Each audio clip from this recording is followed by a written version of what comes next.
protektahan ang bawat pananampalataya ng Muslim. Yung pinaka-number 1 ng objective ng Maqasid Sharia. Ngayon sa Suratul Fatiha hanggang Suratul Nas, sabi ng Allah Ta'ala, bawal yung shirk. Ang pinakapunto doon, protektahan yung pananampalataya. Halimbawa, bawal yung kasalanan. Ang pinakapunto doon, protektahan yung pananampalataya. Sabi ni Allah Ta'ala, magsala ka, ibig sabihin yung protektahan mo yung pananampalataya mo sa mundo sa kabilang buhay. So ngayon, kapag nakakarinig ka ng mga ulama, ng mga ustad, ng kahit sino pa nagmamagaling diyan, kapag ang kanyang salita hindi tumutukoy sa pagprotekta sa pananampalataya, kahit bigyan niyo pa niya ng dalil, hindi yan tumutukoy sa Islam. Kasi alam mo halimbawa, sabi sa inyo, nagsalita dito, may nag-khutbah, o may nag-seminar, o kayo, pwede kayo pumunta sa libingan magdua. Isipin mo agad, ang pagdua ba sa palibingan? Tumutukoy ba yung para maprotektahan yung pananampalataya ko, yung tawhid ko? O bigay siya ng dalil, sinabi niya Allah, sinabi ng propeta. Di ba? Yung pala, nalalaman mo na agad na mali yung kanyang sinasabi kasi ang pinakapunto ng Maqasid Sharia ng Islam para protektahan yung pananampalataya. So saan parte na pupunta ka sa libingan, magluhod ka, maghingi ka ng tulong doon na protektahan yung pananampalataya mo? Wala. So doon pa lang, may kusmekos to, hindi to pwede paniwalaan. Di ba? Ibig sabihin kasi bakit? Iba yung sinasabi niya, taliwas sa Maqasid Sharia, taliwas sa batas ng Islam.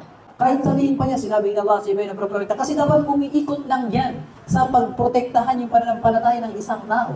Ikalawa, protection sa buhay ng tao. Yan ang pinakalaman din ng Quran. Ang una, protektahan ang pananampalataya ng tao. Tinatawag na hifdhu al-iman. Proteksyon sa pananampalataya. Ikalawa, proteksyon sa buhay. Ikatlo, proteksyon sa pag-iisip, sa utak ng tao.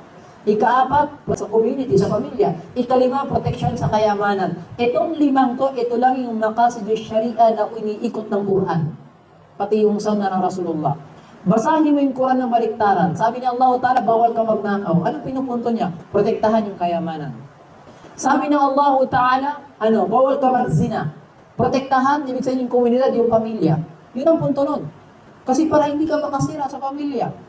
Tama? Bakit bawal pumatay? Protektahan yung buhay. Yan ang tinatawag na Maqasid Sharia. Kapag ang isang tao, kahit sino man, ay nagsalita patungkol sa Islam na hindi umiikot sa limang yan, yung kanyang sinasabi may kusmekos yan, hindi yan pwede tanggapin.